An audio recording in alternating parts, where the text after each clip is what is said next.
Thank you, and thank you to ARM for the opportunity to introduce Kincell and our collaboration with Exmore Pharma to those of you who are left. And as the last talk of the meeting, I assumed there would be 4 of you, and I was going to invite you up here for a conversation, but happy to see that there's still a lot of people interested in what we're doing.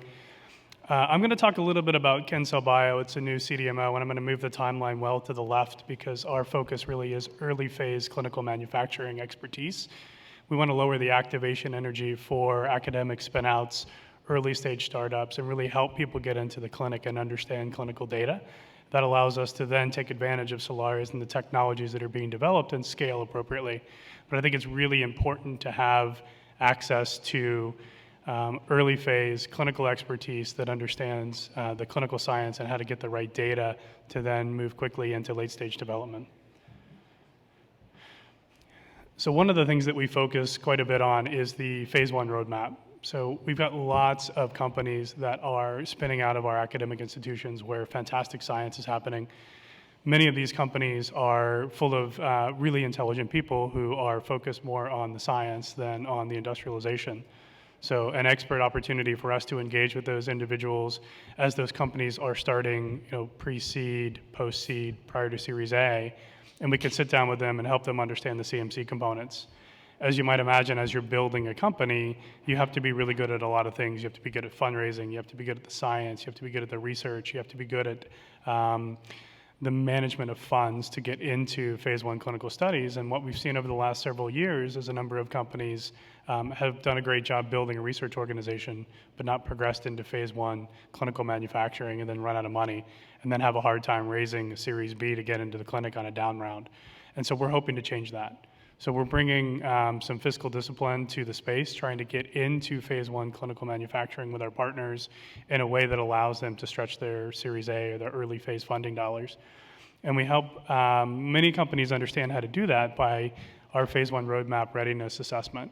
So we can help them understand the manufacturability of their candidates. We can help with process and analytical development to ensure they have the right methods to understand the product that they're making. We can then prepare them for an IND through a number of steps to ensure they have the right Module 3 data, they have the right release criteria and characterization strategy, and then we can move them into IND enabling activities. We can also accelerate some of these opportunities by thinking through what needs to be GMP, what can be done at risk, how can you parallelize activities, and how can you ensure that your dollars are going towards the right activities to get you into phase 1 clinical studies as quickly and as efficiently as possible. So we do this by aggregating a number of things, and Kincell Bio is not specific to any particular technology. So unlike the last talk, which consolidates everything down into a simple workflow, which may work for some programs and not for others, we're a bit agnostic, and we want to sit down with our clients and understand what their needs are and solve for those problems with the technology that's available today, but be open to introduce new technology as it becomes available. We are a number of product developers, so I have a long history of product development, both in large pharma and academics and in the startup environment, and we bring that to the table. So what we want to do is sit down and have a conversation around what is it that your construct, your product, your clinical program is striving to accomplish. And then we can have a concerted effort to get there in the right way with the right level of early phase product development. And so we use a consultative approach to really understand what needs to be solved for, how quickly, and with the right emphasis on phase appropriateness. So for example, there's always a expensive commercializable way to do things, but you don't always have the timeline. You might have board pressures, you might have funding pressures. So there's another way to get into the clinic in an efficient manner, and we will sit next to you and do the risk assessment around what is a must-do prior to phase 1 versus what is a can-do later with the right comparability package, the right retain strategies, et cetera. So we can be a very consultative partner to map that out. Our team is very scientifically robust. As I mentioned, we're good at thinking about how to develop products. And as a CDMO service partner, I think that's really helpful because you need someone who is going to listen, who's going to provide feedback, and who's not just going to say, sure, we can go do that. I think you want some honest feedback. And finally, we're going to leverage the technology solutions that are out there today. We know the technology changes very rapidly. What we haven't seen is the harmonization of downstream technologies like we've seen in the mAb world, which have really facilitated focus on titer, driven cost of goods down. It's really not until we start to harmonize those things that we're going to make a lot of progress.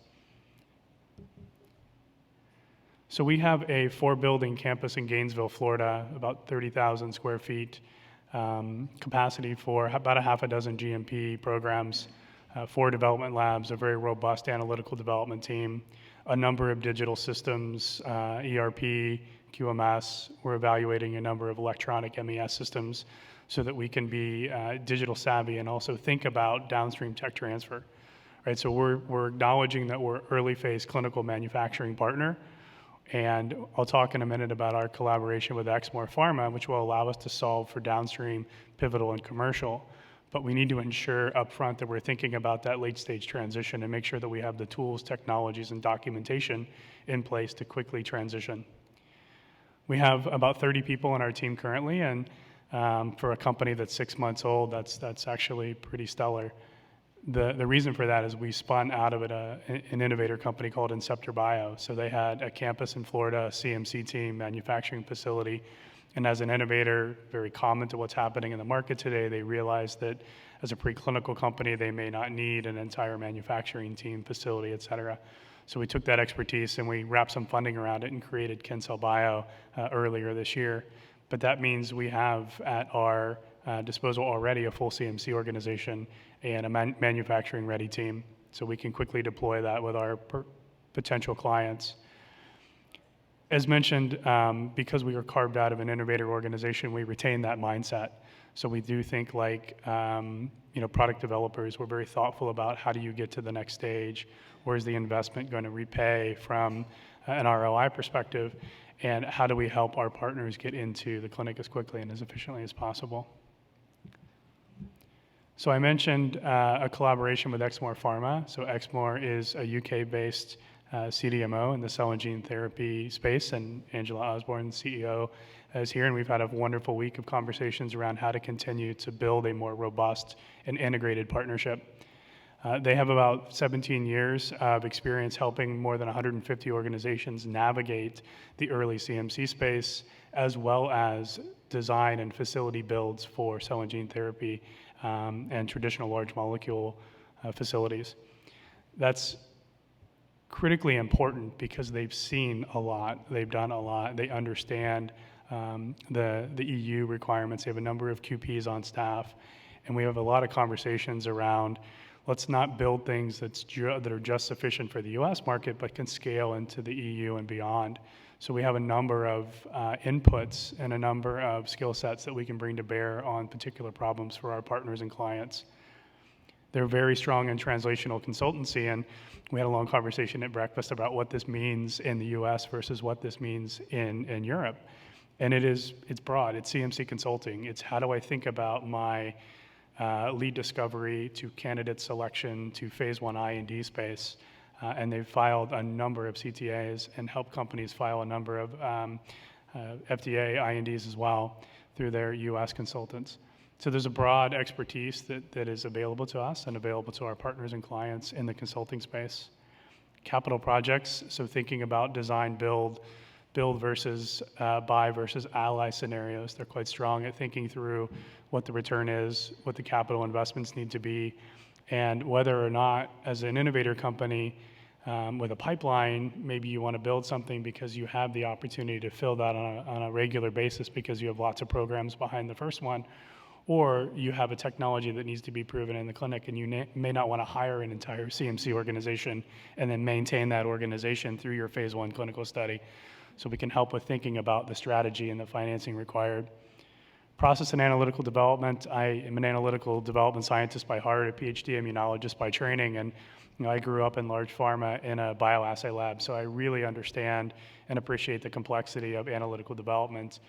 And I think the first question we always ask our partners and clients is how do you know from a manufacturing perspective what good looks like if you don't have the analytics to be able to test it? So we start with an analytical approach and make sure people understand their product, at least to the extent that they can judge process changes and how that impacts the product going forward. They have a brand new 65,000 square foot purpose-built facility in Bristol, which is nearing MHRA licensure, so just about ready for GMP production. This is a number of suites that service viral vector production, allogeneic cell therapy manufacturing, and through the partnership with Kincell, autologous manufacturing as well, following tech transfer. So this is an opportunity for us to really hone the tech transfer process to ensure that we're really good at what we do in terms of documentation, training, and that seamless tech transfer, in this case transatlantic, but also among different facilities and or across partnerships. So as we think about what the collaboration could look like, I pulled together a conceptual slide. Starting with the phase 1 roadmap, we can think through how you get from your candidate selection scenario to an IND. And through the partnerships, we can solve for drug substance manufacturing, if it's an engineered T cell, for example, plasmids, vectors, mRNAs, LNPs. The wonderful thing about the Kincell carve-out and the Exmore collaboration is we share some common investors and we sit in the same ecosystem. So we don't have to build everything under one roof, and we don't want to, right? So the cost structure for scaling in such a way in which you're solving for all the possible combination of needs for a particular client is untenable, and we're starting to see that with the field and the way that the technology is moving. So we solve for this through partnerships, and these partnerships are relationship-based, and that's where I think we can differentiate ourselves quite effectively. We want to sit down, have that conversation, ensure that we understand your challenges, and then help you solve for them through our ecosystem of relationships. That allows us to do the process development together. It allows us to think about the drug substance to drug product journey. It allows us to do things like moving materials into our facility under quarantine because we understand the other organization and we have that relationship around what testing is required to come into the facility versus what testing can be completed during development. That shrinks the timeline overall to get clients and customers into the clinic faster. We have a lot of support for phase 1 GMP manufacturing and release, both in the US and the EU. As mentioned, there's a number of QPs that can help us think about whether this process, whether this manufacturing capability is fit for purpose in the US and in the EU, so that we can quickly expand you into a phase 2 cohort to give you European data for a future filing if that's needed. And then thinking about the progression in clinical development to pivotal and beyond, there's a couple of options that we like to think about here, and it gives companies and partners significant optionality. I mentioned the 17 years of facility design expertise at Exmore. We could build a facility together using all of that expertise to quickly design an efficient bespoke facility for pivotal and commercial manufacturing. We could build one and then operate it for a partner using those same sets of concepts. And I think the expertise and the infrastructure we'll build in the tech transfer space will then also allow us to tech transfer projects to a third party. I think our focus on early clinical is important, and I think staying focused on in spaces where we are most effective and play well is important for Kincell as a company. So that optionality piece for phase 2 and beyond will be a really critical discussion for us to have with our partners around, do you want us to move into a space where we're not the best athletes, where we need to grow with you? Sometimes the answer will be yes, and we can do that. Sometimes the answer will be no, and we can find them the right partners. So because of the strategy and the way we approach this, early phase partnering equates to late phase partnering. So we have that expertise to bring companies in, mature them, and help them think about where they need to go to be successfully integrated into the larger biotech community, and whether that's to be self-sufficient as their own company with their own manufacturing, or whether that's to partner with a large pharma or a large biotech, we'll have the tools and the toolkit to be able to support those discussions and facilitate those interactions. So with that, really want to thank everyone for attending and staying through the very end. Definitely happy to see so many people in the audience, and hope this was an early entree and an introduction to Kincell Bio and Exmore Pharma and the collaboration that we're building, and look forward to talking to those of you who might be interested and or telling you more about our collaboration in the future. Thank you.